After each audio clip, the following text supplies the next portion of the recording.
कहानी की शुरुआत में हमें पता चलता है कि दुनिया के खत्म होने से पहले जेक दुनिया का सबसे बड़ा ट्रेजर हंटर माना जाता था। कोई भी पुरानी या सालों से खो चुकी चीज हो, वो हमेशा किसी न किसी तरीके से उसे ढूंढ लेता। उसे पानी के नीचे खजाना ढूंढना सबसे ज्यादा पसंद था। वो सिर्फ अपने हिसाब से चलता था, किसी और के इशारों पर नाचना नहीं पसंद उसे। फिर एक दिन एक खतरनाक सोलर फ्लेयर ने पूरी दुनिया की टेक्नोलॉजी को तबाह कर दिया। एक ही झटके में बिजली से चलने वाला सारा सामान खराब हो गया, जिस वजह से लाखों लोगों की नौकरियां चली गई। हर तरफ हड़कंप मच गया। बड़े से बड़े देशों में भी सरकार गिर गई और अलग अलग जगहों पर बहुत पैसे वाले लोगों ने राज करना शुरू कर दिया, क्योंकि उनके पास बंदूकें और उन्हें चलाने वाले लोग थे। धीरे धीरे बड़े बड़े शहरों में लोग भूख से मरने लगे। कुछ चंद बेशकीमती चीजों को छोड़कर पैसों का होना ना होना एकदम बेकार था। तरह तरह की बीमारियां फैल गई, अस्पताल बंद पड़ गए और तो और दवाई बनाने वाली मशीनें भी खराब हो गई थी। इस घटना के 6 साल बाद हम जेक को इंग्लैंड में देखते हैं।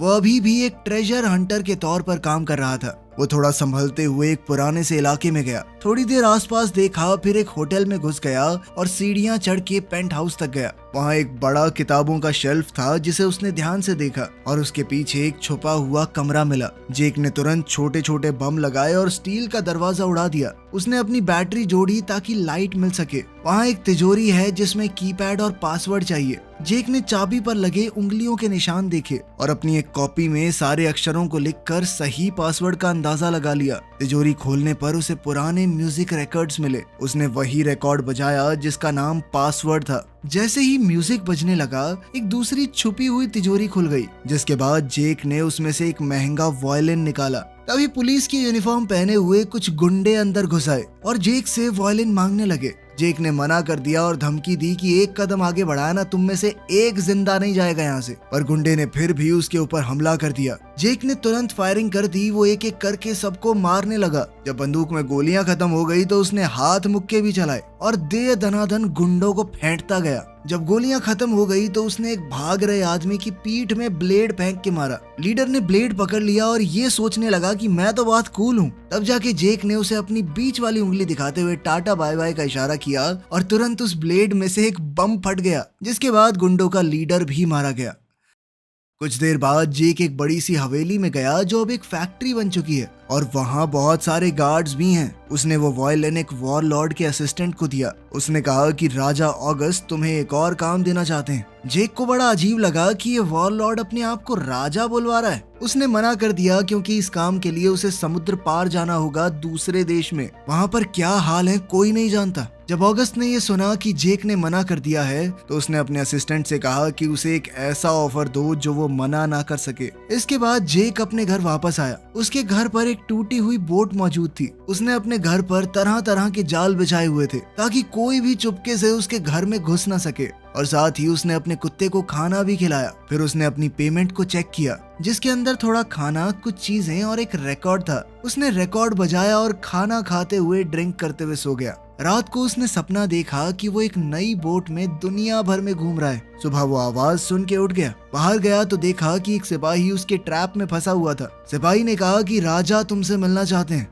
जेक ने उसे नहीं निकाला और सीधा राजा से मिलने चला गया। एक गोदाम में ऑगस्ट अपने सिपाहियों के साथ उसका इंतजार कर रहा था। उसने कहा कि तुम पहले नहीं हो, मैंने कई लोगों से काम करवाने की कोशिश की, लेकिन तुम्हारी तरह चीजों को ढूंढने का हुनर किसी के अंदर नहीं है। उसने ये भी कहा कि वो एक नया सिस्टम बनाने की कोशिश कर रहा है ताकि चीजें पहले की तरह थोड़ी नॉर्मल हो पाएं। लेकिन जेक को फिर भी उसका काम करने में कोई खास दिलचस्पी नहीं थी। तब ऑगस्ट ने बताया कि अगर काम पूरा हुआ तो तुम्हें एक नई बोट मिलेगी। यही चाहते हो ना तुम? दरअसल मिशन है मोनालिसा पेंटिंग को उस तक पहुंचाना। उसे एक अनजान जगह पर किसी तहखाने में रखा गया है। जब पेरिस के ऊपर हमला हुआ तो सरकार ने अपना पूरा खजाना वहां छुपा दिया था। ऑगस्ट ने कहा कि वो जेक को पूरी मदद, खाना और उसकी जरूरत की हर चीज देने को तैयार है। बस तुम्हें किसी भी हाल में ये मिशन पूरा करना होगा। बोट के लालच में आकर जेक मान गया। उसने अपने कुत्ते को ऑगस्ट की असिस्टेंट के हवाले करते हुए कहा कि अगर मैं वापस ना आऊं तो प्लीज इसका ध्यान रखना। जेक पहले तो शांत था, लेकिन जैसे ही वो एयरपोर्ट पहुंचा तो उसे बड़ी चिंता होने लगी, क्योंकि उनके प्लेन में पहले ही गोलियों के छेद थे। ऑगस्ट ने जेक को मैप दिखाते हुए पूरा रास्ता समझाया। कहाँ कहाँ दुश्मन भरे पड़े हैं, कहाँ कहाँ शांति, सब कुछ बताया। ऑगस्ट ने ये भी बताया कि पेरिस शहर के सेंटर में मेरा एक आदमी तुमसे मिलेगा, बस वहां तक पहुंच जाओ, आगे वो तुम्हें गाइड करेगा। जैसे ही तुम्हें मोनालिसा मिल जाए तो उसके 3 घंटे के अंदर अंदर मैं तुम्हें वहां से निकालने का इंतजाम कर दूंगा। शाम को जेक प्लेन में चढ़ गया। पायलट काफी जवान है और कहने लगा कि सब कुछ ठीक है, चिंता मत करो। पर जेक देखकर समझ पा रहा था कि प्लेन के अंदर दिक्कत तो है, ये ढंग से उड़ा नहीं पा रहा। कुछ देर बाद पायलट ने कहा कि देखो हमारा ना फ्यूल थोड़ा लीक हो रहा है, तो रास्ते में पैराशूट से कूदना पड़ेगा। ये सुनकर बेचारा जेक बौखला गया। उसने कहा कि भाई मैं पहले नहीं कूदा पैराशूट से, चलाते कैसे हैं इसे? लेकिन पायलट बिजी था, कुछ खास मदद नहीं कर पाया। कुछ देर बाद जेक सो गया और उसने एक सपना देखा। वो फिर से बोट में था और इस बार एक लड़की भी थी उसके साथ। अचानक प्लेन तेजी से हिलने लगा और जेक उठ गया। उनके ऊपर हमला हो रहा था। पायलट जैसे तैसे प्लेन को बचाने की कोशिश कर रहा था, पर उसने कहा कि हमें थोड़ा प्लान से पहले कूदना पड़ेगा। थोड़ी एक ठीक सी जगह देखकर जेक जल्दी से कूद गया और पैराशूट खोल दिया। जब वो नीचे उतरा तो उसकी लैंडिंग बहुत ज्यादा अच्छी नहीं हुई। उसने आगे चलना शुरू किया पर आसपास हर जगह आग लगी हुई थी। उसने देखा कि कुछ लोग जो वहां के वॉरलॉर्ड के खिलाफ लड़ रहे थे, उन्हें मारकर लटका दिया गया था ताकि बाकी सबको डराया जा सके। तभी एक टैंक बिल्डिंग को तोड़ते हुए वहां पर आया। वो उस पर निशाना लगाने लगा, लेकिन उससे पहले एक मिसाइल ने टैंक को उड़ा दिया। कुछ विद्रोही वहां आए और टैंक का ढक्कन खोल के अंदर ग्रेनेड फेंक दिया, जिससे अंदर मौजूद सिपाही भी मारे गए। लेकिन उन्होंने जेक को कुछ नहीं कहा और चुपचाप वहां से चले गए। शहर के अंदर वॉरलॉर्ड वोल्कोव के आदमी आम लोगों को डरा रहे थे। वोल्कोव बहुत ही खतरनाक और बुरा आदमी था। उसे चेस खेलना बहुत पसंद था, क्योंकि उसकी मदद से वो अलग अलग पैंतरे सीखता है। जो भी आदमी वोल्कोव के रास्ते का कांटा बनता, वो पहले उसके साथ चेस खेलता। आज उसके सैनिक जिस आदमी को पकड़ कर लाए थे, वो बढ़िया नहीं खेल पा रहा था, तो वोल्कोव ने सीधा उसे गोली मार दी। उसके खास राइट हैंड आदमी का नाम गॉर्निच है, जिसने बताया कि आज एक आदमी प्लेन से कूदा है। वोल्कोव ने तुरंत अपने आदमियों को कहा कि जल्द से जल्द उसे ढूंढो। सुबह जेक शहर के एक दूसरे हिस्से में पहुंचा। वहां के लोग गरीबी में जी रहे थे और वोल्कोव से बहुत डरते थे। जेक ने कार के पीछे से कुछ पुराने कपड़े उठाए और अपने अच्छे कपड़े वहां छुपा दिए। वहीं पास में सिपाही सभी लोगों को इकट्ठा करके रूल समझा रहे थे। उन्होंने कहा कि कर्फ्यू तोड़ने पर कड़ी सजा मिलेगी। फिर लोगों में डर बनाए रखने के लिए उन्होंने 2 विरोधियों को सबके सामने मार दिया। जब जेक वहां से निकलने लगा तो सिपाहियों ने उसे घेर लिया और कहा कि बैग नीचे फेंको। जेक ने बड़ी चालाकी से बैग एक आदमी के चेहरे पर फेंका और जल्दी से लड़ाई शुरू हो गई। उसने एक सिपाही का हाथ कार के दरवाजे में फंसा दिया और फिर दूसरे का सर साइड व्यू मिरर पे दे मारा। एक सिपाही ने चाकू से हमला किया, पर जेक ने उसका हाथ पकड़ के उसी चाकू से उसे मार दिया। कुछ ही सेकंडों में सब नीचे गिर गए और जेक निकलने के लिए तैयार हो गया। एक और सिपाही छुपकर बाहर आया और जेक पर गोली चलाने की तैयारी करने लगा, लेकिन उसके गोली चलाने से पहले ही एक लड़की ने उसका गला काट डाला। इस लड़की का नाम है ड्रिया। वो अगस्त के लिए काम करती है और अब जेक की मदद करेगी। उसने कहा कि जब से तुम उतरे हो मेरी निगाह थी तुम्हारे ऊपर, पर मैं देखना चाहती थी कि तुम खुद को संभाल भी सकते हो या नहीं। अगर कोई नालायक आदमी होता तो मरने देती, क्योंकि आगे चलकर चीजें बहुत खतरनाक होने वाली हैं। जेक और ड्रिया दोनों तेजी से शहर के अंदर से छुपते हुए निकलने लगे। वो भीड़ में घुल मिलकर छुपते छुपाते जा रहे थे, लेकिन एक जनरल ने फिर भी उन्हें देख लिया। जेक और ड्रिया एक चर्च में घुस गए, जहां उनकी मुलाकात फादर सैमसन से हुई। उसके पास एक जरूरी मैप है जो हाल ही में मरे कुछ विद्रोहियों ने छुपा रखा था। सैमसन उन्हें अपने गैराज में ले गया और वो ट्रक दिखाया जिस पर वो काम कर रहा था। मैप पर उसने उनकी अगली डेस्टिनेशन दिखाई और उसके कोने में कुछ सीक्रेट कोड लिखा हुआ था। जब सैमसन ट्रक को तैयार कर रहा था तो ड्रिया ने जेक के जख्मों का इलाज किया। तभी जनरल और उसके सिपाहियों ने चर्च को घेर लिया और सबसे कहा कि बाहर आओ। जेक और ड्रिया भागकर ट्रक तक पहुंचे, जबकि सैमसन जनरल का ध्यान भटकाने के लिए बाहर चला गया। सैमसन कहने लगा कि मैं बिल्कुल अकेला हूँ, लेकिन सिपाहियों ने उसकी बात नहीं मानी। कुछ सिपाही चर्च के अंदर ढूंढने चले गए। बाहर सैमसन ने अपनी बंदूक निकाली और जनरल के हाथ में गोली मार दी, जिसके बाद तुरंत ही बाकी सिपाहियों ने उसे गोलियों से भून दिया। अंदर सिपाही भी गैराज तक पहुंचे और ट्रक के अंदर बैठे जेक को देखकर उनका ध्यान भटक गया। तभी ड्रिया ने अचानक पीछे से हमला करके उन लोगों को मार दिया, कुछ को बंदूक से तो किसी को चाकू से। बाहर वाले सिपाही अभी भी सैमसन पर गोलियां चला रहे थे, इसीलिए उन्हें अंदर चलने वाली बंदूकों की आवाज नहीं आई। लेकिन जैसे ही जेक ने ट्रक स्टार्ट किया तो रेडियो जोर से बजने लगा और उन्हें आवाज सुनाई दे गई। एक इशारे पर टैंक ने चर्च पर गोले बरसा दिए, लेकिन जेक और ड्रिया एन मौके पर गैराज का दरवाजा तोड़कर ट्रक लेकर निकल गए। सिपाहियों ने धुआंधार फायरिंग की पर गोलियों का ट्रक के ऊपर कोई असर नहीं हो रहा था। अब जेक ने ट्रक को एक रैंप पे चढ़ाकर टैंक के ऊपर से कुदा दिया और वो लोग वहां से बचकर निकल गए। लेकिन अभी भी वोल्कोव के कुछ सिपाही बाइक्स पर उनका पीछा करने लगे। जल्द ही वो एक चेक पॉइंट पर पहुंच गए जहां गार्ड्स ने भी फायरिंग शुरू कर दी। लेकिन जेक अब तक समझ गया था कि उनका ट्रक बुलेट प्रूफ है, तो उसने बिना रुके रोड ब्लॉक के ऊपर से छलांग लगा दी। अगले रोड पर एक और कार आ गई जिसमें और ज्यादा सिपाही थे, तो जेक को एक बिल्डिंग के अंदर घुसना पड़ा। टैंक ने दूर से उन पर एक गोला दागा, लेकिन उसका निशाना सही जगह नहीं लगा। वो एक दूसरी गाड़ी को जा लगा जो धमाके से रोड पर गिर पड़ी, जिससे टकराकर कई बाइकर्स गिर गए। जेक ने एक जबरदस्त तेज मोड़ लिया और धमाके से बच गया। ड्रिया ने कहा कि जल्दी से टनल में घुस जाओ, और वो दोनों जल्द से जल्द वहां से निकल गए। टनल में दो बाइकर्स अभी भी उनका पीछा कर रहे थे। बाहर निकलते ही उनके सामने एक और टैंक आया। टैंक ने जबरदस्त हमला किया, लेकिन जेक ने ऐन मौके पर ट्रक को वहां से हटा दिया। भाग दौड़ फिर से शुरू हो गई और अब सिपाही उन्हें हर तरफ से घेरने लगे थे। अचानक ड्रिया ने एक ग्रेनेड फेंककर बाइकर्स को तो गिरा दिया, लेकिन अभी भी एक गाड़ी उनके पीछे थी। टैंक ने फिर से फायर किया, लेकिन जेक ने ट्रक को कुदा दिया और वो गोली सीधा उनके दुश्मनों को जा लगी। फैसिलिटी के एक नए हिस्से में घुसते ही एक और गाड़ी सिपाहियों के साथ आ गई। टैंक फिर से तैयार था गोला मारने के लिए, लेकिन जेक ने तेजी दिखाकर अचानक कट मार दिया और फिर से उनके दुश्मन ही घायल हो गए। अब जेक और ड्रिया आखिरकार वहां से बचकर निकल ही गए थे। रात को वो दोनों एक जगह रुक गए आराम करने के लिए। जेक ने पूछा कि बस एक पेंटिंग के चक्कर में इतने लोग हमें मारना क्यों चाहते हैं? मान लिया मशहूर है, पर इतना भी क्या हो गया? ड्रिया ने कहा कि पेंटिंग तो बस एक बहाना है, असल में हमें वो तिजोरी ढूंढनी है वोल्कोव से पहले। उसके अंदर बहुत सारे हथियार भी मौजूद हैं जिसे विरोधी इस्तेमाल कर सकते हैं। साथ ही उसने कहा कि मैं तुम्हारे सपने के बारे में जानती हूँ, और उसने गुड लक के तौर पर जेक के लिए एक छोटी सी कागज की बोर्ड बनाई थी।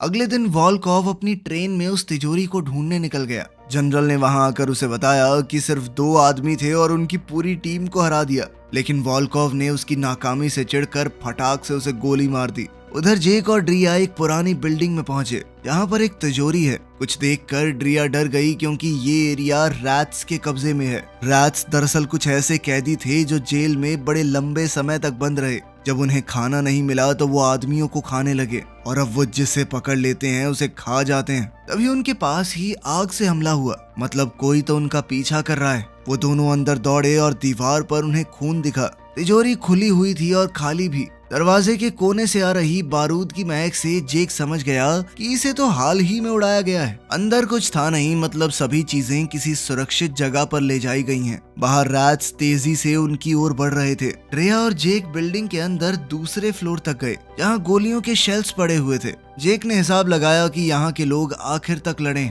मेन ऑफिस में उन्हें एक पुराना कैबिनेट मिला और उसके पीछे एक नकली दीवार थी जिसके अंदर एक नोटबुक छुपाई गई थी, लेकिन उसके अंदर फ्रेंच भाषा में लिखा हुआ था जो कि जेक को नहीं आती थी। जिसके बाद ड्रिया ने उन नोट्स को उसके लिए अंग्रेजी में ट्रांसलेट किया और मैप के कोऑर्डिनेट्स लिख दिए, लेकिन जेक को उन कोऑर्डिनेट्स के ऊपर थोड़ा शक हुआ। उसने कहा कि ये लोग खजाने को बचा रहे थे, वो असली जगह ऐसे ही तो नहीं बता देंगे। फिर वो मैप का इस्तेमाल करके असली जगह का पता लगाने की कोशिश करने लगा। तभी रैट्स बिल्डिंग में घुस आए। ड्रिया जल्द से जल्द भागना चाहती थी, पर जेक ने कहा कि ये करने से पहले नहीं जा सकते। जल्द ही उसने सही जगह का नाम डिकोड कर ही लिया। नाम आया सेंटर हॉफ। ड्रिया ने बताया कि ये तो एक मशहूर किला है, और साथ ही मैप में वो जगह जेक को दिखाई। उधर रैट्स सब तेजी से सीढ़ियां चढ़ रहे थे, लेकिन इतने में जेक और ड्रिया खिड़की से बाहर निकल गए। जेक ने उस कमरे के दरवाजे के हैंडल पर एक ग्रेनेड छोड़ा था। जैसे ही रैट्स ने दरवाजा खोला, जबरदस्त धमाका हुआ और वो सभी अंदर ही मारे गए। ट्रक में वापस जाकर ड्रिया ने विद्रोहियों को फोन किया और कहा कि सेंटर हॉफ में हमें मिलो। थोड़ी देर बाद वोल्कोव भी अपनी ट्रेन में उस जगह पहुंच गया। उसने रोड पर ट्रक के टायरों के निशान देखे। उन निशानों का पीछा करते हुए वो लोग वहां तक पहुंच गए जहां पर जेक और ड्रिया ने उस किले का पता लगाया था। वहां पर गॉर्निच को वही नोटबुक मिली जिसके अंदर कोऑर्डिनेट्स लिखे हुए थे, पर वोल्कोव भी इतना समझदार तो था कि ये सब इतनी आसानी से नहीं मिलेगा हमें। उसने यूवी लैंप की मदद से ड्रिया के फिंगरप्रिंट देखे, क्योंकि अगर किसी को भी मैप में एक जगह मिल जाए तो वो उस पर हाथ तो लगाता है। अब वो समझ गया कि असली जगह सेंटर हॉफ में ही है। एक रात वहां पर अभी भी जिंदा था। और वॉल्कोव ने उसे धन्यवाद कहते हुए गोली मार दी। आखिर में जेक और ड्रेया सेंटर हाफ पहुंच गए। ड्रेया ने गेट का ताला काट कर अंदर घुसने का रास्ता खोला। मेन बिल्डिंग तक पहुंचकर जेक को कुछ अजीब लगा। वहाँ कोई सिक्योरिटी नहीं थी, अंदर कुछ मशीनें चल रही थी, तो जेक ने हिसाब लगाया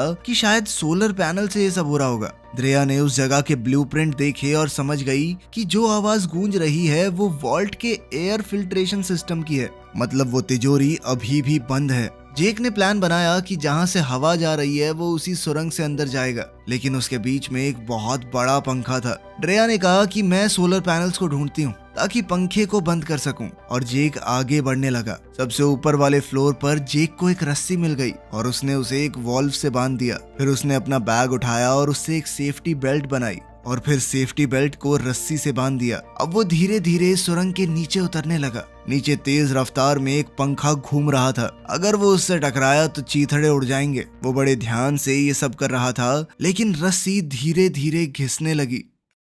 अंदर ड्रेया सोलर पैनल्स वाले एरिया तक पहुंच गई। उसने जल्दी से गोलियां चलाना शुरू किया। उसका पहला निशाना तो चूक गया, लेकिन दूसरे शॉट से उसने सारा सिस्टम खराब कर दिया। रस्सी टूटने से जैसे ही जेक नीचे गिरा, फैन अचानक रुक गया और किसी तरह अपने हीरो की जान बच गई। धड़ाम से गिरने के बाद भी जेक उठा और उसने एयर डक्ट को देखा। वो पानी से भरा हुआ था। उसने गहरी सांस ली और पूरी ताकत से तैरते हुए अंदर घुसा। वो ऊपर के रास्ते तक पहुंच गया, लेकिन वो दरवाजा बंद था। जेक ने पूरी जान लगा दी उसे तोड़ने के लिए। बड़ी मुश्किल से वो बचकर बाहर निकल पाया। अब जेक तिजोरी के अंदर पहुंच गया था। उसने अंदर से दरवाजा खोला ताकि ड्रेया भी आ सके। वॉल्ट के अंदर मोनालिसा मिली। वो कोई असली पेंटिंग नहीं थी, वो तो दरअसल एक न्यूक्लियर बॉम्ब है जिसके ऊपर मोनालिसा की पेंटिंग बनी हुई है। ये देखकर जेक पूरी तरह चौंक गया, लेकिन ड्रेया इसके बारे में पहले से जानती थी। उसने कहा कि अगर तुम्हें ये बात पता भी होती तो क्या फर्क पड़ता, जरूरी नहीं थी तो नहीं बताई।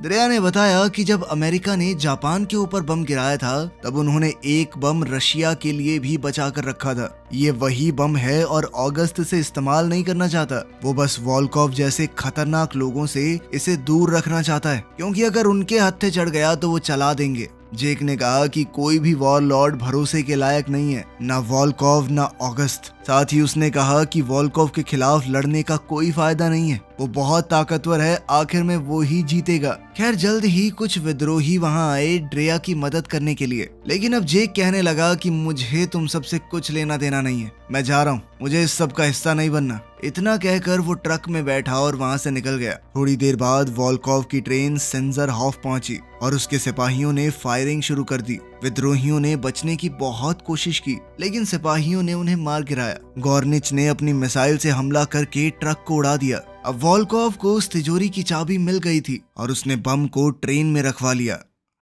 उधर जेक एक जगह पर रुककर ड्रेया की दी हुई वो छोटी सी बोट देखने लगा। उसे देखकर जेक का मन बदल गया। वो किले पर वापस गया और हर तरफ फैली हुई लाशें देखी, लेकिन ड्रेया अभी भी जिंदा थी। उसने जल्दी से ड्रेया के जख्म को बांधा। ड्रेया ने कहा कि तुम सही कह रहे थे, ये सब कुछ बेकार है, आखिर में वॉल्कोव ही जीतेगा। पर अब जेक मन बना चुका था। उसने कहा कि ऐसा कुछ नहीं है, मैं तो बस भाग रहा था इस सब से। वॉल्कोव को हम रोकेंगे, उस साले की ट्रेन ही उड़ा देंगे। अब उन दोनों ने कुछ बम अलग अलग जगहों पर लगा दिए। उनके बाहर निकलते ही जबरदस्त धमाका हुआ और पूरा किला उड़ गया। शाम को ट्रेन धुंध की वजह से धीरे चल रही थी। वॉल्कोव को बहुत गुस्सा आया और उसने कंडक्टर को ही गोली मार दी, जिसके बाद ट्रेन धुंध को चीरते हुए जाने लगी। उधर जेक ट्रक को तेजी से चलाते हुए ब्रिज पर गया और जैसे ही ट्रेन उसके पास से निकली वो उस पर कूद गया। उसने एक दरवाजा खोलकर ग्रेनेड अंदर फेंका, जिससे कई गार्ड मर गए। कुछ लोग बच गए तो जेक अपने हाथों से ही उनसे लड़ने लगा और फिर एक की बंदूक छीनकर सबका सफाया कर दिया। फायरिंग की आवाजें सुनकर गॉर्निच वहां पहुंच गया। दोनों के बीच जबरदस्त लड़ाई छिड़ गई। गॉर्निच भी काफी ताकतवर था। वो दोनों एक दूसरे को बराबर की टक्कर दे रहे थे। गॉर्निच ने जेक को धक्का दिया और वो बम के पास जा गिरा, लेकिन इस बार जब वो जेक पर हमला करने आया तो जेक ने मुक्का मारकर उसके गोटे फोड़ दिए। इतने में पीछे से वॉल्कोव आ गया और जेक को देखते ही तुरंत गोली चलाने लगा, लेकिन जेक ने बड़ी चालाकी से गॉर्निच को अपने आगे कर दिया, जिससे गोली गॉर्निच को जा लगी। अब जेक ने मौका देखकर वॉल्कोव पर हमला बोल दिया। दोनों के बीच जबरदस्त लड़ाई शुरू हो गई। जेक ने वॉल्कोव के हाथ पर कंपस से छेद कर दिया और उससे चाबी छीन ली। उधर ड्रेया ब्रिज तक पहुंच गई और उधर आसपास बम लगा दिए। जैसे ही ट्रेन ब्रिज के पास पहुंची तो ड्रेया ने ब्रिज उड़ा दिया। साथ ही जेक ने भी ट्रेन से छलांग लगा दी। वॉलकॉव ट्रेन को रोकने की कोशिश कर रहा था पर बहुत देर हो चुकी थी। ट्रेन सीधा खाई में गिर गई और एक जबरदस्त धमाका हुआ। ये सब देखकर ड्रेया रो रही थी। उसे लगा कि जेक मारा गया, लेकिन उसने तो पीछे से आकर कहा कि रो क्यों रही है तू। ड्रेया उसे देखकर खुशी के मारे उससे लिपट गई। कुछ समय बाद इंग्लैंड में जेक ने उस न्यूक्लियर बम को एक्टिवेट करने वाली चाबी ऑगस्ट को दी और कहा कि बम अब खाई के नीचे पड़ा है, सिर्फ इस चाबी से ही उसे एक्टिवेट किया जा सकता है। ऑगस्ट ने कहा कि मेरे लिए उस बम को वापस लेकर आओ, पर जेक ने साफ मना कर दिया। उसने साफ कहा कि मुझे अब और मिशन नहीं करने, और फिर वादे के मुताबिक अपनी नई बोट लेकर वहां से निकल गया। ड्रेया भी अब उसके साथ थी और दोनों एक दूसरे को चाहने लगे थे। उन्होंने फैसला किया कि अब वो इस बोट पर चढ़कर दुनिया घूमेंगे। आखिर में ऑगस्ट ने अपनी तिजोरी में चाबी रख दी और वहाँ पर असली मोनालिसा पेंटिंग पहले से मौजूद थी। वीडियो पसंद आई तो लाइक कर देना, चैनल को सब्सक्राइब कर लेना। मिलते हैं अगली वीडियो में।